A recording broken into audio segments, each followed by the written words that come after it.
नमस्कार, मैं सुबोध कुमार सिंह आप सबों का अपने YouTube चैनल संकल्प इकोनॉमिक्स में बहुत बहुत स्वागत करता हूं। क्लास 12 के स्टूडेंट्स, आप सबों को पता है पूर्ति की लोच यानी कि इलास्टिसिटी ऑफ सप्लाई ये टॉपिक अभी चल रहा है और इस टॉपिक का आज लास्ट क्वेश्चन, मैं लास्ट वीडियो नहीं कहूँगा क्योंकि इसका रिवीजन अगले वीडियो में कराने की कोशिश करूँगा। तो ये एक लास्ट क्वेश्चन होगा और जैसा कि आप लोगों ने मांग की लोच में जो लास्ट क्वेश्चन देखा था वो था मांग की लोच को प्रभावित करने वाले कारक यानी कि the factors which influence elasticity of demand. ठीक उसी प्रकार आज भी सप्लाई में हम लोग को पढ़ना है ये पूर्ति की लोच जो है यानी कि इलास्टिसिटी ऑफ सप्लाई जो है, इसमें पूर्ति की लोच को प्रभावित करने वाले कौन कौन से कारक हैं, which are the factors which influence elasticity of supply. आप अक्सर जब मांग की लोच को प्रभावित करने वाले कारक और पूर्ति की लोच को प्रभावित करने वाले कारक ये दोनों जब क्वेश्चन होता है तो इसके पॉइंट उसमें और उसके पॉइंट इसमें आने की संभावनाएं बढ़ जाती है। तो इस गलतफहमी से बचने के लिए आप लोग साथ साथ रिवीजन कर लेंगे कि मांग की लोच में क्या किए थे और आज पूर्ति की लोच में हम लोग क्या करने जा रहे हैं। ज़्यादा टाइम नहीं लेते हुए डायरेक्ट हम क्वेश्चन पर आते हैं। आप जैसा देख ही लिए क्वेश्चन, पूर्ति की लोच को प्रभावित करने वाले कारक। जैसे लास्ट वीडियो में मैंने आप लोगों को बताया था कि पूर्ति की लोच की 5 श्रेणियां होती है। जैसे मांग की लोच की 5 श्रेणियां होती है और ठीक उसी प्रकार पूर्ति की लोच के भी 5 श्रेणियां होते हैं। There are 5 degrees of elasticity of supply. कौन कौन सा? पहला अधिक लोचदार पूर्ति, सबों को पता है पहला कौन सा होता है, अधिक लोचदार पूर्ति यानी कि ES ग्रेटर देन 1। दूसरा कम लोचदार पूर्ति यानी ES लेस देन 1। तीसरा सम लोचदार पूर्ति यानी कि ES इक्वल टू 1। चौथा पूर्णतः लोचदार पूर्ति यानी ES इक्वल टू इन्फिनिटी। और पांचवा ES इक्वल टू 0 यानी पूर्णतः बेलोचदार। तो किसी वस्तु की पूर्ति आपका ऐसा हो सकता है तो किसी का ऐसा हो सकता है, यानी किसी का अधिक लोचदार किसी का कम लोचदार। ज्यादा यही एग्जामिनेशन में आता भी है, अधिक लोचदार और कम लोचदार। तो आज का जो क्वेश्चन है कि पूर्ति की लोच को प्रभावित करने वाले कारक कौन कौन से हैं, यानी कि किन कारणों से किसी वस्तु की पूर्ति अधिक लोचदार हो जाएगी, तो किसी का कम लोचदार, तो किसी का सम लोचदार, तो किसी का पूर्णतः लोचदार, तो किसी का पूर्णतः बेलोचदार। ये जानना बहुत जरूरी है। ठीक इसी प्रकार मांग की लोच में भी था, उसमें भी 5 श्रेणियां था। खाली ES की जगह क्या कर देना, ED कर देना, यानी अधिक लोचदार मांग, कम लोचदार मांग, पूर्णतः लोचदार मांग, पूर्णतः बेलोचदार मांग और बीच वाला सम लोचदार मांग। तो उसके भी 5 फैक्टर्स आप लोग को बताए थे कि कौन कौन से वो फैक्टर्स हैं जो कि मांग की लोच को प्रभावित करता है। ठीक उसी प्रकार आज भी हम लोग जानेंगे कि वो कौन कौन से फैक्टर हैं जो कि पूर्ति की लोच को प्रभावित करेगा, यानी किसी की पूर्ति ऐसा कर देगा तो किसी का ऐसा, तो किसी का ऐसा। बिंदुवार पॉइंट वाइज हम आप लोगों के समक्ष उन सभी को रखते हैं। आप लोग ध्यान से, उम्मीद करते हैं ध्यान से देखेंगे और आप लोग थोड़ा सा कंजूसी करते हैं वीडियो को लाइक करने में। और जो नए हैं अब तक जो मेरे वीडियो को सब्सक्राइब नहीं किए हैं, या वीडियो को क्या चैनल को सब्सक्राइब नहीं किए हैं, बार बार तो सब्सक्राइब होता नहीं है, एक बार करना होता है। तो जो नए हैं, बिल्कुल नए हैं, वो मेरे चैनल को अवश्य सब्सक्राइब कर लें। और जो पहले से जुड़े हुए हैं उनका केवल काम है वीडियो पर ज़्यादा से ज़्यादा लाइक दें और चले बने जो ज़रूरत हो तो उसमें कमेंट करें, ताकि मैं भी उस कमेंट को देख करके कुछ अपने में सुधार कर सकूं और कुछ ज़रूरी हो तो आप लोगों को बता सकूं। डायरेक्ट आते हैं क्वेश्चन का जो आंसर है उस पर आ जाते हैं। हम बताना चाह रहे हैं कि पूर्ति की लोच को प्रभावित करने वाले जो कारक हैं उसमें पहला कारक है, देखेंगे, ध्यान देंगे, फर्स्ट कारण हम जो ले रहे हैं वो ले रहे हैं, थोड़ा और इधर से लेते हैं। फर्स्ट का वो जो आप लोग को बताने जा रहे हैं वो है वस्तु की प्रकृति। ध्यान देंगे, क्या है वो? वस्तु की प्रकृति। इंग्लिश में इसको कहेंगे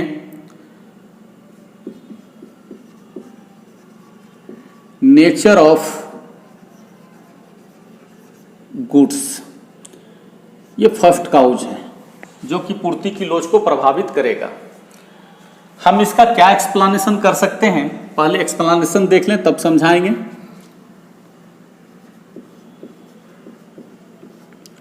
वस्तु की पूर्ति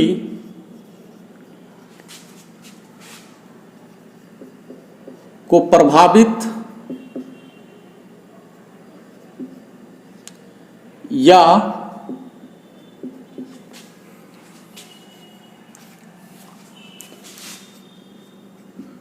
निर्धारित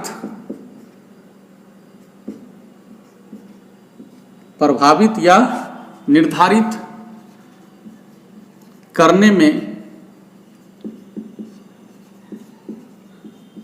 वस्तु की प्रकृति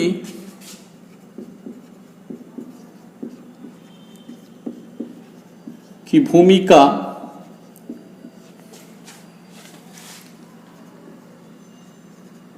महत्वपूर्ण होती है। ठीक, सामान्य तौर पर या सामान्यतः भी लिख सकते हैं। सामान्यतः जो वस्तु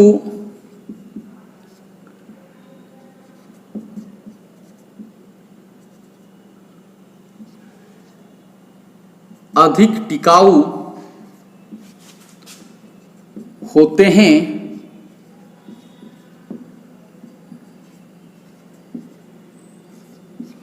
उनकी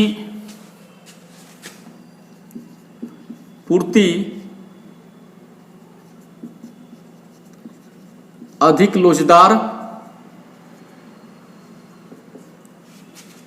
होती है, जबकि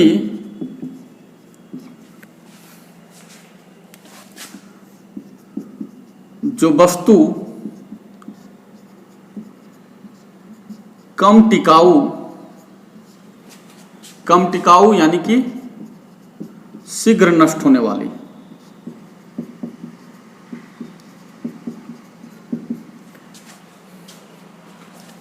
होते हैं,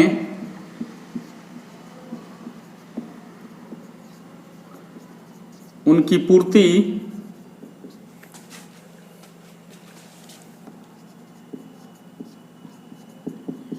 कम लोचदार होती है। जो अधिक टिकाऊ होते हैं उनकी पूर्ति अधिक लोचदार, और जो कम टिकाऊ होते हैं उनकी पूर्ति क्या होती है? कम लोचदार होती है। आप लोग को वीडियो दिख रहा है या नहीं? थोड़ा सा विजिबिलिटी बढ़ा दिए। नेक्स्ट पॉइंट पर जाएं, इससे पहले हम चाहेंगे कि जो इसका इंग्लिश है वो भी साथ साथ लेकर के चलें तो ज़्यादा अच्छा होगा। उसके बाद इस पॉइंट को हम समझाने का कोशिश करेंगे।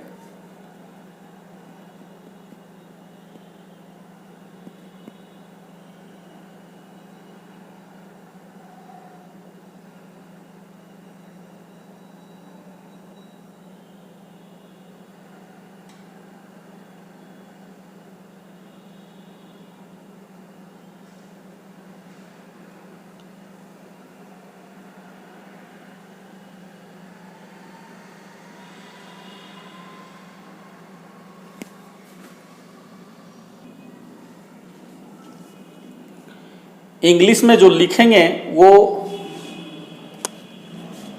हम कर सकते हैं यहां पर, on the basis of nature of goods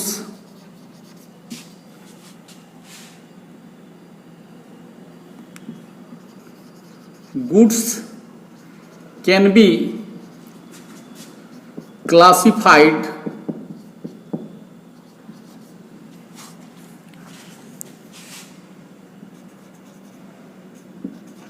into two groups. ठीक है, थोड़ा सा इससे हट करके ये हो रहा है, कोई दिक्कत नहीं है। Number A durable goods,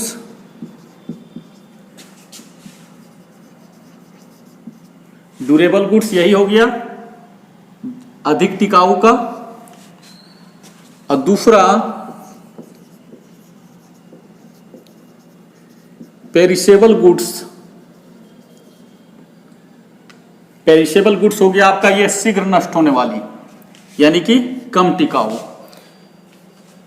durable goods और क्या हो गया perishable goods.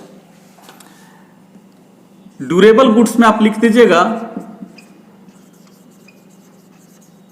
Durable goods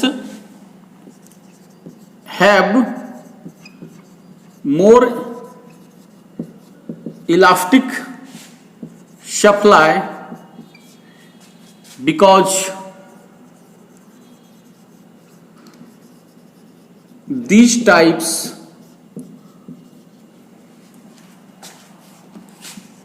of goods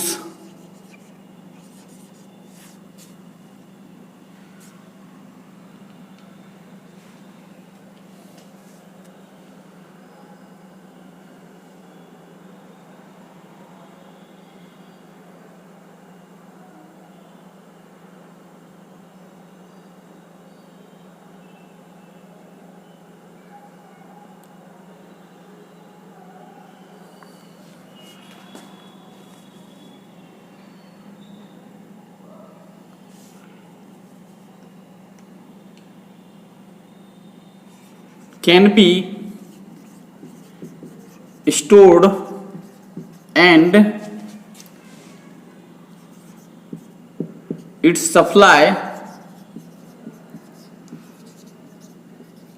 can be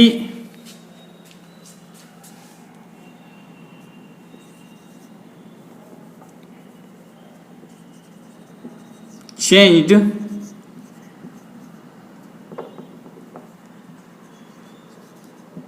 according to change in prices।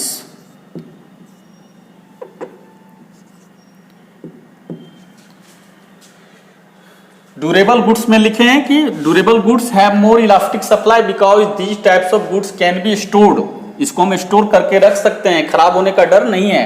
And its supply can be changed, हम उसके सप्लाई को घटा बढ़ा सकते हैं। किस हिसाब से? According to change in price. यदि प्राइस बढ़ रहा होगा तो सप्लाई बढ़ा देंगे, प्राइस अगर घट रहा हो तो सप्लाई क्या करेंगे? घटा देंगे। और बी में जो लिखा हुआ है पेरिशेबल गुड्स, इसका लिख सकते हैं पेरिशेबल गुड्स डैश करके लिख देंगे। Perishable goods have less elastic supply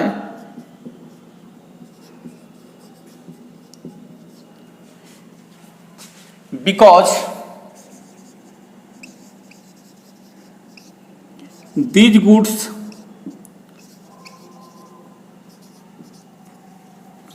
cannot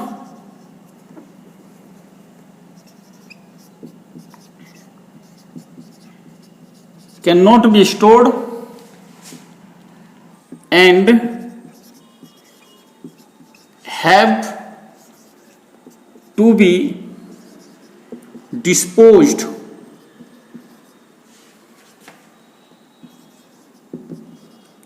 within as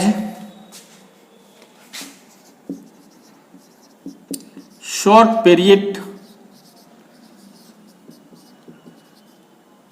of time. ध्यान देंगे, जो ड्यूरेबल गुड्स होता है उसका क्या लिखे, ड्यूरेबल गुड्स हैव, एक बार फिर से ध्यान दीजिए, durable goods have more elastic supply because these types of goods can be stored and its supply can be change according to change in prices. और इधर लिखे हैं पेरिशेबल गुड्स का, perishable goods have less elastic supply because these can not be stored and have to be disposed within a short period of time. यानी खराब होने वाला है, इसलिए इसको आप स्टोर करके रख नहीं सकते हैं और इसको निपटाना होगा, जल्दी बेच करके निकलना होगा कम से कम समय में, नहीं तो खराब हो जाएगा और फिर नुकसान हो जाएगा। हम इसका देखिए एक एग्जाम्पल दे करके आप लोग को समझाना चाहेंगे। इसको आप देख लीजिए, एग्जाम्पल यहीं पर हम सेट करते हैं, हो जाएगा। आप लोग देखे होंगे, खाए भी होंगे सोन पापड़ी, सोन पापड़ी खाए हैं आप लोग। एक आपको गुड्स का एग्जाम्पल दे रहे हैं और दूसरा समोसा ले लेते हैं। हम रसगुल्ला भी ले सकते थे, लेकिन समोसा और रसगुल्ला एक ही कैटेगरी में आ जाएगा। हम ऐसा इसलिए एग्जाम्पल लिए हैं क्योंकि समोसा को भी कुछ ही समय में, ये जो लिखा हुआ है शॉर्ट पीरियड ऑफ टाइम, इसी में निपटाना होगा। और ये जो आपका है सोन पापड़ी, ये ड्यूरेबल में आ जाएगा, जिसको कि आप क्या कर सकते हैं, स्टोर करके रख सकते हैं। ठीक है, तो मान लेते हैं कि आपको सोन पापड़ी, इतना बड़ा बड़ा एग्जाम्पल ले रहे हैं, वो 5 रुपया पीस बिकता है। तो 5 रुपया पीस बिकता है और आप 1000 सोन पापड़ी बना लिए हैं और आपको लगता है कि हम इसको बेच करके निकल सकते हैं, जिसमें कॉस्टिंग आ रहा है आपको 3 रुपये। तो 3 रुपया आ रहा है और 1000 बेच रहे हैं, तो 3 रुपया कॉस्ट है, 5 रुपया इसका प्राइस है। तो एक तरह से आप 2 रुपया पर पीस कमा रहे हैं, यानी 2000 रुपये का इसमें आपको बचत है।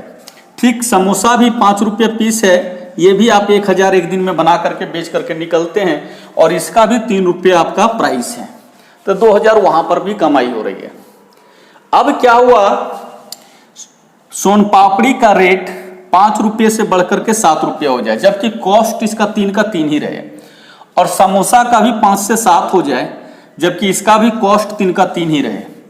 तो आप लोगों से मैं क्वेश्चन करना चाहूंगा कि ये बताइए कि जब 5 से 7 हो रहा है, तो समोसा, जो भी समोसा का सप्लायर है, दुकानदार जो है, तो वो क्या करेगा, समोसा का उत्पादन बढ़ाएगा, ज्यादा बेचेगा या नहीं बेचेगा, सोन पापड़ी का क्या करेगा। डिफरेंट आप लोग आंसर इसमें दे सकते हैं। लाइव क्लास में रहते तो ज्यादा इसका बेहतर रिजल्ट आप लोगों से हमको मिल पाता, लेकिन लाइव तो है नहीं।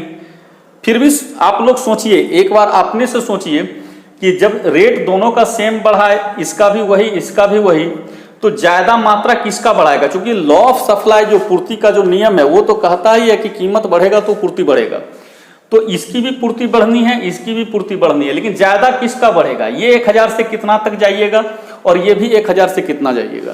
पहले आप सोच लीजिए, तब तक हम पानी पीते हैं। आप सोचिए कि क्या होगा, इसको 1000 से 1200 ले जाइएगा कि 1500 ले जाइएगा कि 2000 ले जाइएगा, इसको 1000 से कहां तक ले जाना है, 1200 ले जाना है कि 2000 ले जाना है, 3000 ले जाना है।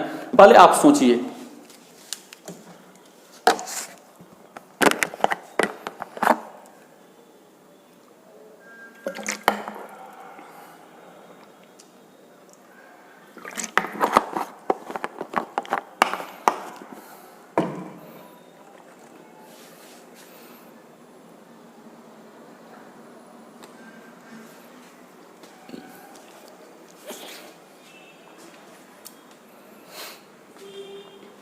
देख लीजिए आप लोग, अपना दिमाग लगाइए, बोलिए।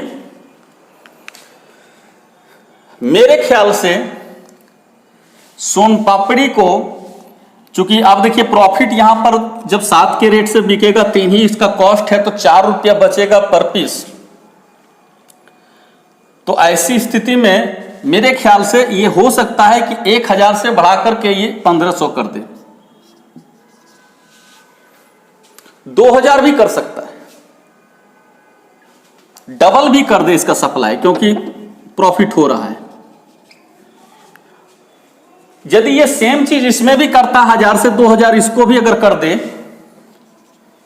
तो प्रॉब्लम क्या आ जाएगा कि जैसे इसको आपको एक दिन में क्या कुछ ही घंटे में बेच करके निकलना है, नहीं ठंडा हो जाएगा तो फिर कोई खरीदेगा नहीं, ठीक है। और फिर उसी समोसे को गर्म करके बेचोगे तो फिर कस्टमर आपका क्या कहते हैं उसको नाराज हो जाएगा, आपसे असंतुष्ट हो जाएगा और दोबारा आपकी दुकान नहीं आएगा। लेकिन सोन पापड़ी सेम डे में नहीं भी निकला तो अगले दिन निकलेगा, उसके अगले दिन निकलेगा, ये महीनों दिन चलेगा। समझ गए ना? तो इसलिए इसमें जो विक्रेता है वो जैसे रेट बढ़ा प्रॉफिट बढ़ने की संभावना है, ज्यादा बना देगा, बिका तो बिका, आज कल बिकेगा, परसों बिकेगा, इसका हम इंतजार कर सकते हैं, इसको स्टॉक करके रख सकते हैं। लेकिन समोसा का नहीं स्टॉक करके रख सकते हैं। ये बना तो घंटा 2 घंटा में इसको निकलना ही है, नहीं तो फिर क्या हो जाएगा, नुकसान हो जाएगा। तो ऐसी स्थिति में आपका कहीं 4 रुपया पर पीस तो बच रहा है, लेकिन आप 1000 से 2000 कर दीजिएगा और कहीं आपका 500 पीस समोसा अगर नहीं बिका, 1500 बिका, तो फिर 500 गुना 3 कर दीजिए तो कितना हो जाएगा, 1500 का नुकसान हो जाएगा, क्योंकि 3 रुपया पर पीस तो आपका कॉस्ट आ रहा है, तो कोई फायदा हुआ। तो होशियारी इसमें क्या होगा कि ये 1000 से ज्यादा ये क्या करेगा, 1200 करेगा, पूर्ति बढ़ाएगा, लेकिन बहुत ज्यादा नहीं बढ़ाएगा, क्योंकि उसको डर है खराब होने का। नहीं बिका तो क्या हो जाएगा, वो खराब हो जाएगा, और जितना खराब हो जाएगा वो क्या है, नुकसान है, शुद्ध लॉस है वो। तो इसलिए जो खराब होने वाला वस्तु है उसका कीमत बढ़ भी जाएगा, विक्रेता उसकी पूर्ति को ज्यादा नहीं बढ़ा पाएगा। लेकिन जो टिकाऊ है, खराब होने वाला नहीं है, उसकी कीमत जैसे बढ़ेगी वो पूर्ति अधिक बढ़ा देगा, तो ये अधिक लोचदार हो जाएगा और ये कम लोचदार हो जाएगा, जिसका कि एक्सप्लेनेशन आपका पूरा बोर्ड पर दिख रहा है।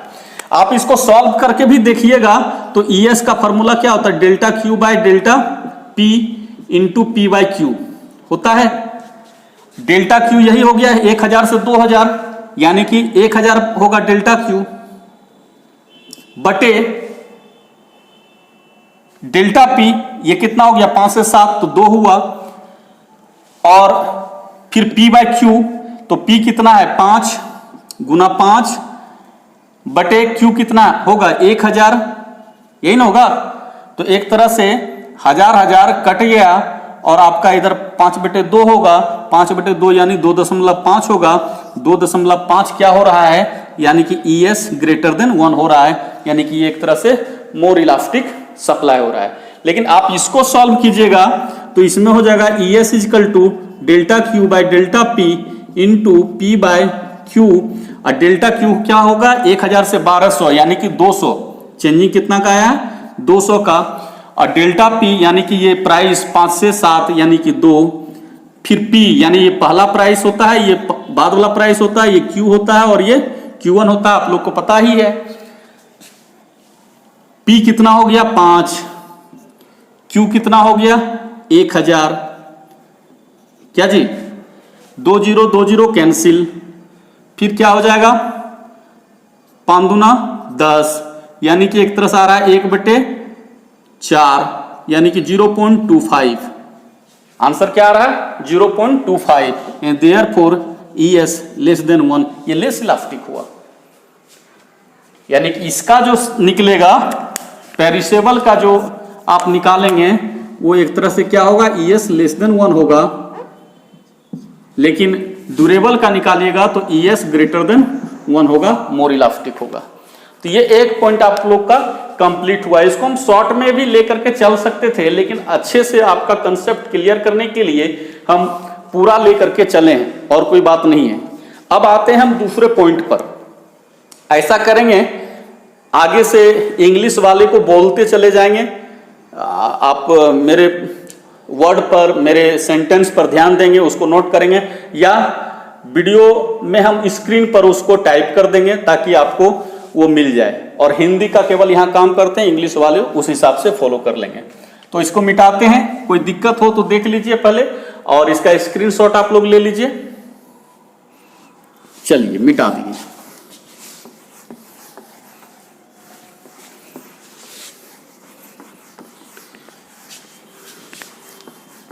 कहीं भी कोई दिक्कत हो तो जरूर आप लोग पूछिए। आप लोग ज्यादा से ज्यादा यही क्वेश्चन करते हैं, सर मेरा वेबसाइट में नहीं जुड़ा, व्हाट्सएप ग्रुप में नहीं है। इससे ज्यादा कोई सवाल ही नहीं उठता है कि हाँ ये सवाल क्यों नहीं बना या ये कैसे हुआ। इसकी कोई मतलब ही नहीं है, कोई जरूरत ही नहीं समझते हैं इसको।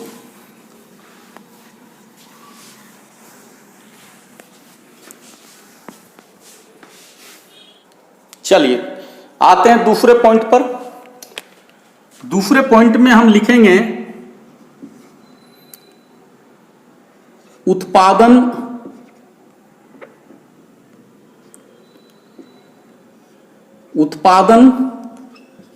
तकनीक। उत्पादन तकनीक को इंग्लिश में कहेंगे प्रोडक्शन टेक्निक।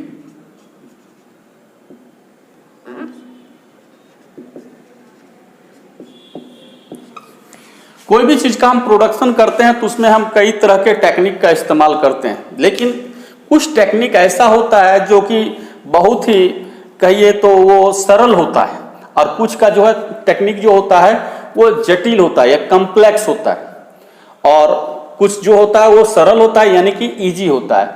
तो आप सोच करके देखिए कि आप कोई चीज का प्रोडक्शन करते हैं और उस प्रोडक्शन में जो टेक्निक का इस्तेमाल हो रहा है वो कॉम्प्लेक्स है, जटिल है, तो उस वस्तु की पूर्ति आप ज्यादा कर पाओगे कीमत बढ़ने पर, या जिसके उत्पादन में सिंपल टेक्निक का इस्तेमाल कर रहे हैं, सरल तकनीक का इस्तेमाल कर रहे हैं, उसके कीमत बढ़ने से उसके पूर्ति में अधिक वृद्धि कर पाओगे। ये आप लोग के लिए क्वेश्चन है, आप लोग सोच करके देखिए।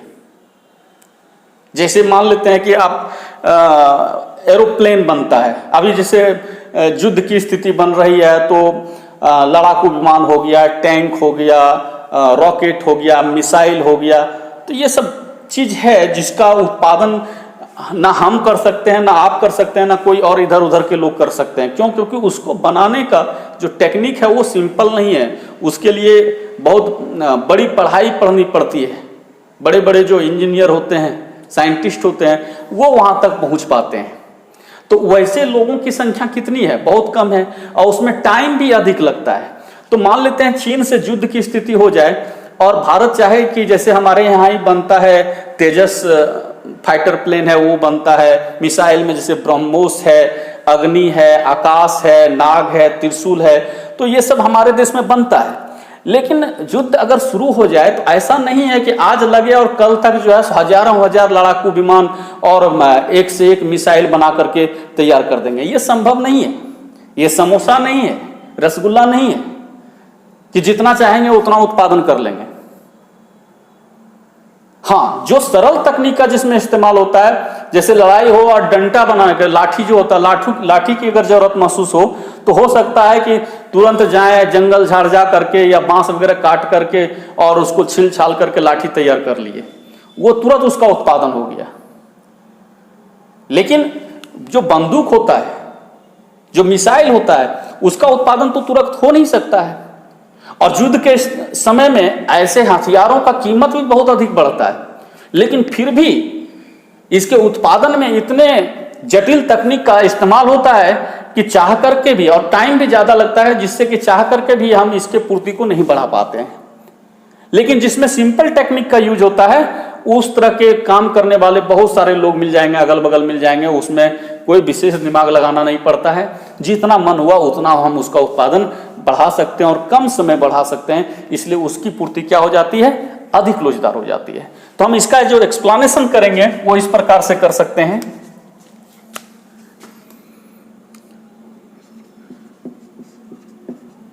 वैसे वस्तु जिनके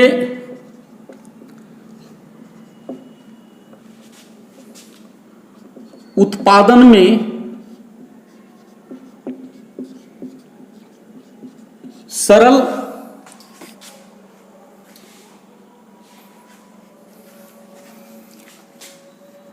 तकनीक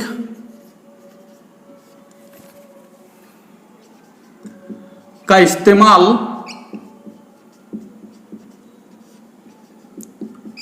होता हो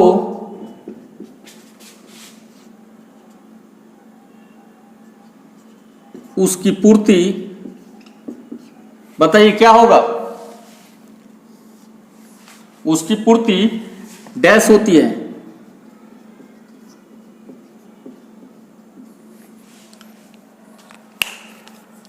अधिक लोचदार होती है।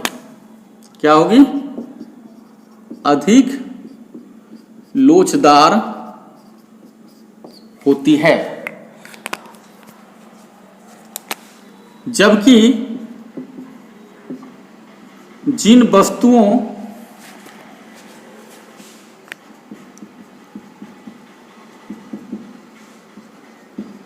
के उत्पादन में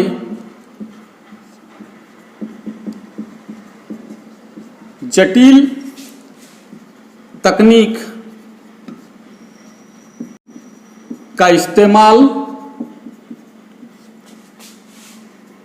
होता है,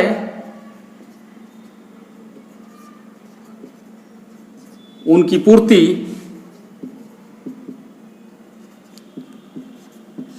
कम लोचदार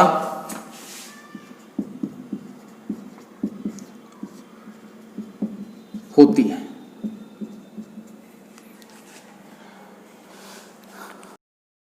For production purpose, the goods in which simple technique are used have more elastic supply, and the goods in which complex techniques are used are less elastic in supply. ठीक है, स्क्रीन पर भी आ ही रहा होगा, आप लोग उसको नोट कर लीजिएगा। थर्ड पॉइंट में आते हैं। थर्ड पॉइंट क्या हो सकता है वो देखें।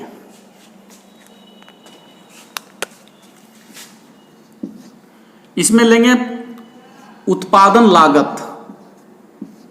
उत्पादन लागत, प्रोडक्शन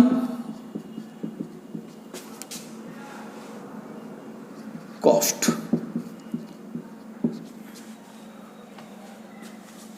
वैसे वस्तु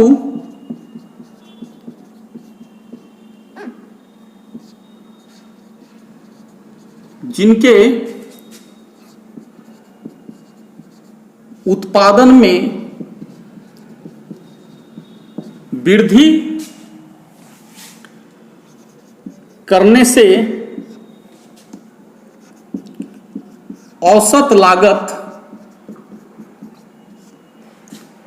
आगे पढ़ेंगे कॉस्ट, प्रोडक्शन कॉस्ट चैप्टर में, तो वहां एवरेज कॉस्ट के बारे में डिटेल से जानेंगे। वैसे वस्तु जिनके उत्पादन में वृद्धि करने से औसत लागत तेजी से बढ़ता हो, उनकी पूर्ति कम लोचदार। कम लोचदार को आप लोग याद रखिएगा, बेलोचदार भी लिख करके चल सकते हैं। इन दोनों का मतलब यही हुआ, ES less than 1, ES less than 1। तो उनकी पूर्ति क्या होती है? कम लोचदार होती है। जबकि जिन वस्तुओं के उत्पादन में वृद्धि करने से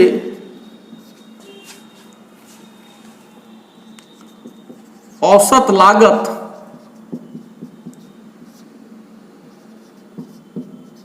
धीरे धीरे बढ़ता हो, उनकी पूर्ति अधिक लोचदार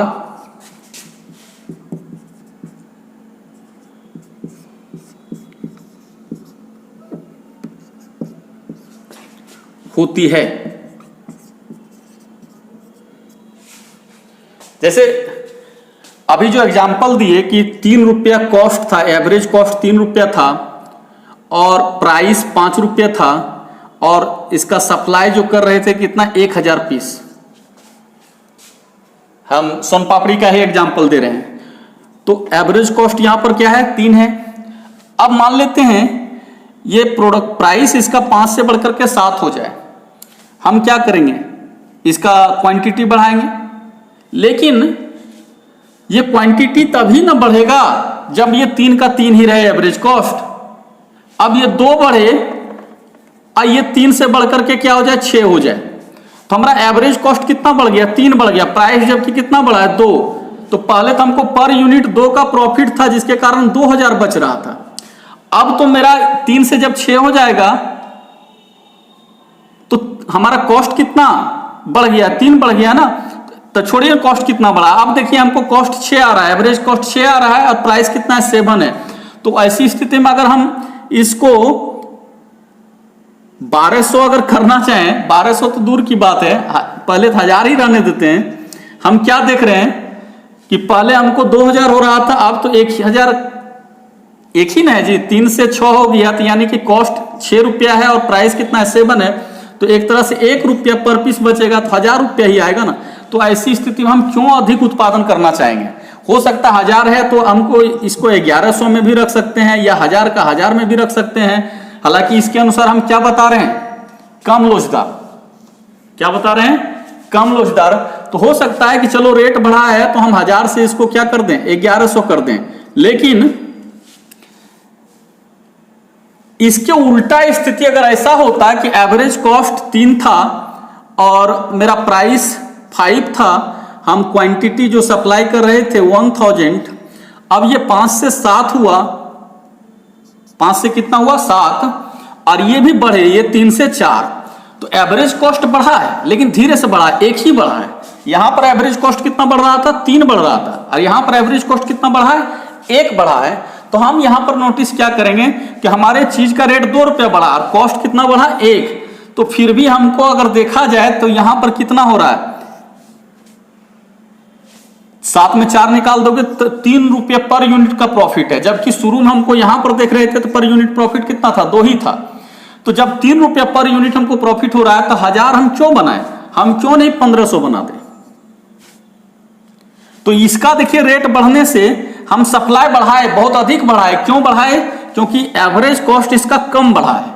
लेकिन यहां पर ये जो 5 से 7 हुआ है ठीक इसी तरह से, लेकिन हम इसका 1000 से 1500 नहीं करके हम क्या कर रहे हैं 1100 कर रहे हैं, सॉरी 1100 कर रहे हैं। तो हमारा इसके पीछे रीजन क्या है, क्योंकि हमारा एवरेज कॉस्ट यहां पर 3 रुपया बढ़ गया है, बहुत ज्यादा बढ़ा है। जबकि यहां एवरेज कॉस्ट कितना बढ़ रहा है 1 रुपया बढ़ रहा है। तो जब एवरेज कॉस्ट तेजी से बढ़ेगा तो प्रॉफिट ज्यादा होगा ही नहीं। इसलिए कोई भी उत्पादक क्या करेगा, जैसे देखेगा कि लागत तेजी से बढ़ रहा है तो वो सप्लाई को ज्यादा नहीं बढ़ाएगा, लेकिन लागत धीरे धीरे बढ़ रहा है तो वो सप्लाई को तेजी से बढ़ाएगा। तो ये मोर इलास्टिक हो जाएगा और ये लेस इलास्टिक हो जाएगा। कंप्लीट, इसको समझ गए। इंग्लिश में यदि बात किया जाए तो हम कह सकते हैं कि the goods in which if we want to increase the production of any goods and wants to increase production of any goods, that means what, wants to increase the supply, then cost should increase slowly, then supply will be more elastic. If cost is increasing rapidly, average cost यानी AC rapidly, जैसे ये हो गया 3 से 6, then in this case, in this regard, supply will be less elastic or inelastic. Less elastic कहो या inelastic, that means ES less than 1। इस हिसाब से ES less than 1 और इस हिसाब से ES greater than 1, ये more elastic और ये less elastic। हालांकि इसका एक्सप्लेनेशन आपको स्क्रीन पर दिख जाएगा। नेक्स्ट पॉइंट देखते हैं, 3 पॉइंट हो गया, चौथा पॉइंट आते हैं।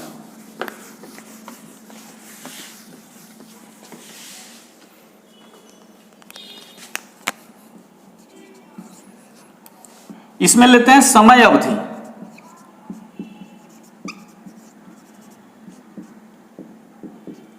Time period.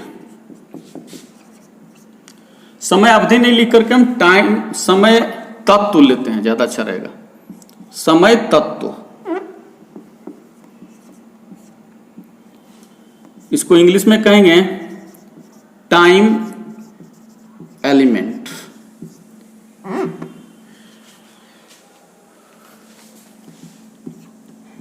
समय देखिएगा इकोनॉमिक्स में 3 तरह का होता है, एक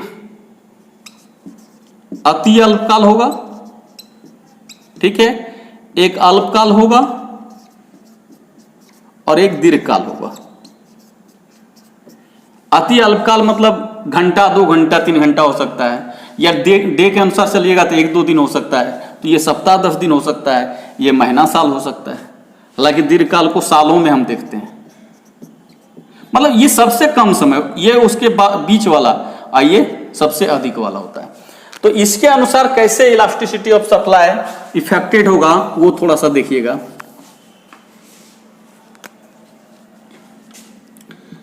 अति अल्पकाल में वस्तु की पूर्ति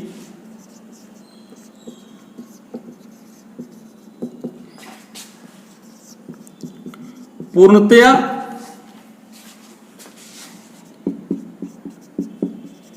बेलोचदार होती है,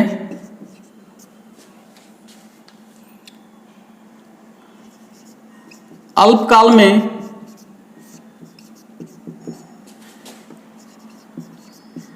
कम लोचदार होती है,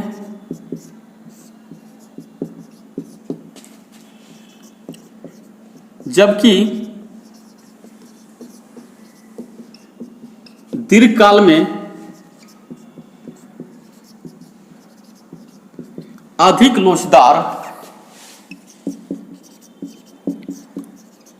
होती है।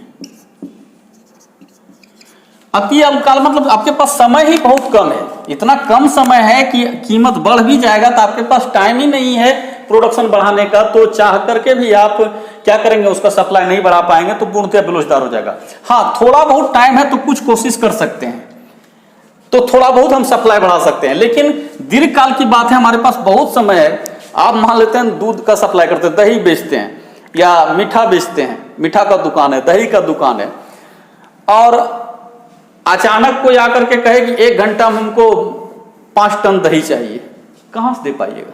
नहीं दे पाइएगा। कुछ समय दे देगा,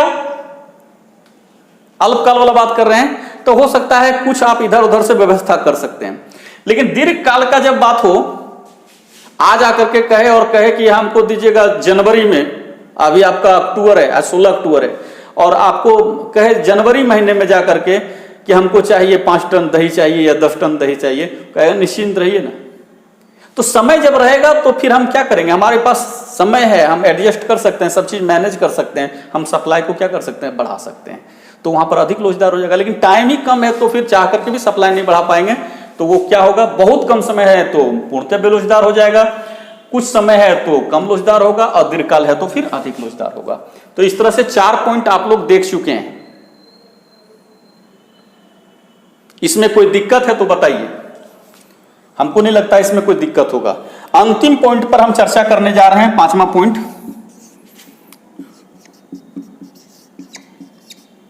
जोखिम सहन करने की क्षमता।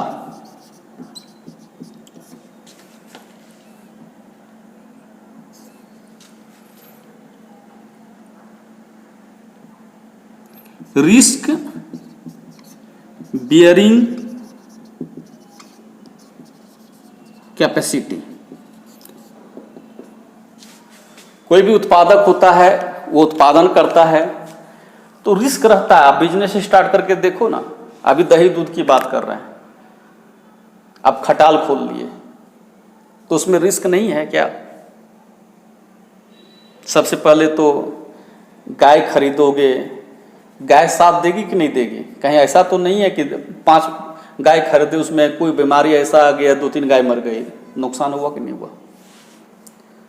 फिर आप स्टाफ रखते हो तो वो स्टाफ कितना आपको सहयोग कर रहा है, करेगा कि नहीं करेगा? मार्केट जो है जो दूध का है तो वो बिकेगा कि नहीं बिकेगा? बहुत सारी बातें होती है, तो रिस्क तो होता है कोई भी बिजनेस। हाँ, लेकिन इतना जरूर बात है कि जितना ज्यादा रिस्क उठाइएगा उतना ही ज्यादा आपको प्रॉफिट या लॉस की स्थिति रहेगी। जैसे अभी होता है ना, देखिएगा वो क्या क्रिकेट में चल रहा है अभी, ड्रीम 11। तो आज जैसे मैच है मुंबई और केकेआर के बीच, मुंबई इंडियंस और केकेआर के बीच में। तो बहुत सारे सभी लोग मतलब वैसे जोन में चले जाते हैं जहां पर रिस्क कम होता है, और वहां पर जाकर के वो सिलेक्शन किसका करता है। जैसे रोहित शर्मा का सिलेक्शन कर लिया, आपको किरण पोलार्ड का सिलेक्शन कर लिया, कुणाल पांड्या है, हार्दिक पांड्या है, उधर भी जाते हैं तो अभी अच्छा खेल रहा है, शुभम गिल अच्छा खेल रहा है। और आपको इस तरह का प्लेयर है जो कि एकदम आपको एक तरह से ऐसे जोन में रखता है जिसको सिलेक्ट कर लीजिएगा तो बहुत कम डर है आपको नीचे जाने का। और उसमें भी आप कैप्टन सिलेक्ट करने की बात हो तो ज़्यादा करके रोहित शर्मा को सिलेक्ट करता है, फिर आपको क्या कहते हैं सूर्य कुमार को सिलेक्ट करता है। तो ऐसे प्लेयर को सिलेक्ट करता है एज ए कैप्टन। लेकिन इसमें रिस्क नहीं है, इस सब को सिलेक्ट कीजिएगा तो हमको लगता है कि आपको एक मैच में पैसा जाएगा, दूसरे मैच में आ जाएगा, मतलब बहुत ज़्यादा आपको नुकसान भी नहीं हो सकता, तो बहुत ज़्यादा प्रॉफिट भी नहीं हो सकता है, क्योंकि अच्छा खेलता है तो सबका अच्छा है। लेकिन आपको ऐसे प्लेयर को आप कैप्टन बना दो जो कि खेलने की बहुत कम संभावना हो, जैसे टॉम बॉटम है ये इसका प्लेयर केकेआर का,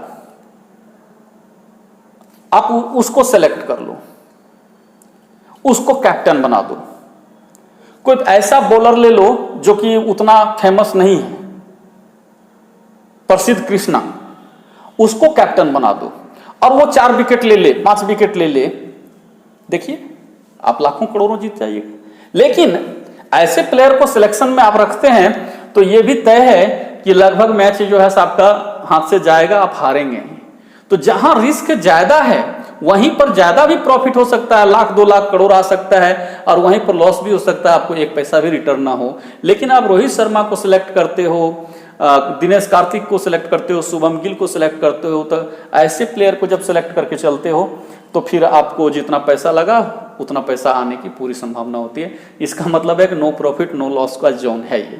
तो उत्पादक भी मान लेते हैं कि वो रिस्क उठाने के लिए तैयार है, तो जैसे रेट बढ़ेगा वो सप्लाई बढ़ा देगा। बिक गया तो बहुत प्रॉफिट, नहीं बिका तो लॉस। खास करके वस्तु जल्दी खराब होने वाला हो तो, और उसका कीमत बहुत बढ़ गया, जैसे छठ पूजा वगैरह में फल वगैरह क्या हो जाता है, महंगा हो जाता है। तो अब कोई फल विक्रेता है वो रिस्क कवर करके कई कुंटल फल खरीद ले और सब बिक जाए, तो ये भी क्लियर है प्रत्येक केजी उसको 10 रुपया 20 रुपया का प्रॉफिट होगा, 20 रुपया का प्रॉफिट होगा। कई कुंटल खरीद लिया, समझ जाइए कि कितना हजार रुपया, उसको लाखों रुपया वो कमा लेगा। लेकिन नहीं बिका तो जितना नहीं बिका वो तो धीरे धीरे क्या हो गया, मतलब 2-4 दिन हो जाएगा तो उसका क्वालिटी भी डिटोरिएट कर जाएगा, और वैसी स्थिति में उसको बहुत कम रेट पर जितना पर खरीदे, क्योंकि वो पर्व के समय खरीदा हुआ हाई रेट भी रहता है, और बाद में आपको बेचना पड़ेगा तो कॉस्ट भी नहीं रिटर्न होगा, तो लॉस में जाना पड़ेगा।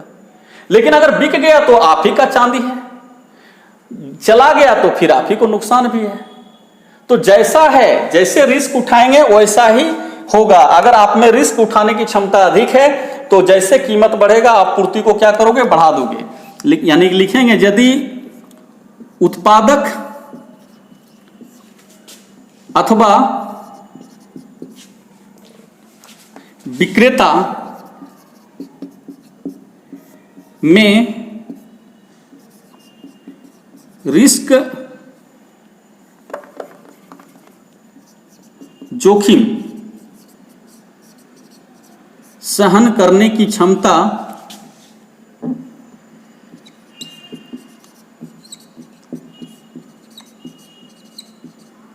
अधिक हो तो पूर्ति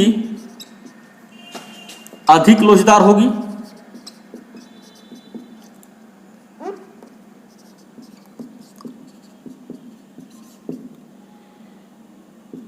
वहीं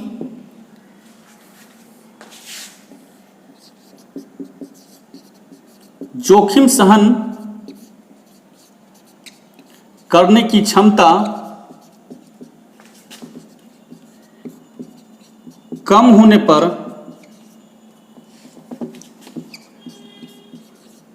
पूर्ति कम लोचदार होगी। ये आपका हो गया 5 पॉइंट। अब इसके अलावे भी कुछ पॉइंट है, जैसे आप ले सकते हैं, छठा पॉइंट में रखिएगा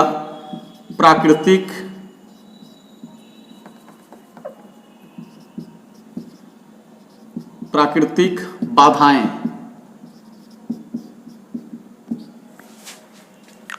और सातवां पॉइंट, भविष्य में कीमत परिवर्तन की संभावना। कीमत परिवर्तन की संभावना,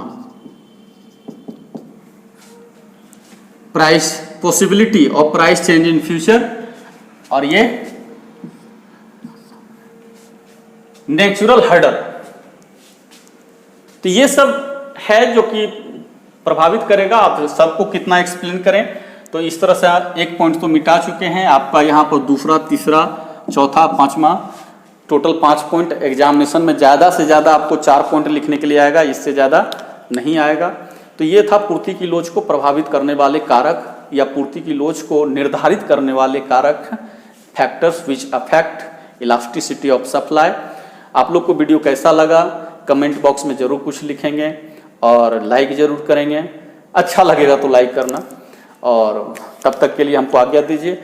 आज खत्म हो गया है इलास्टिसिटी ऑफ सप्लाई, आज आपका ये टॉपिक खत्म हो चुका है।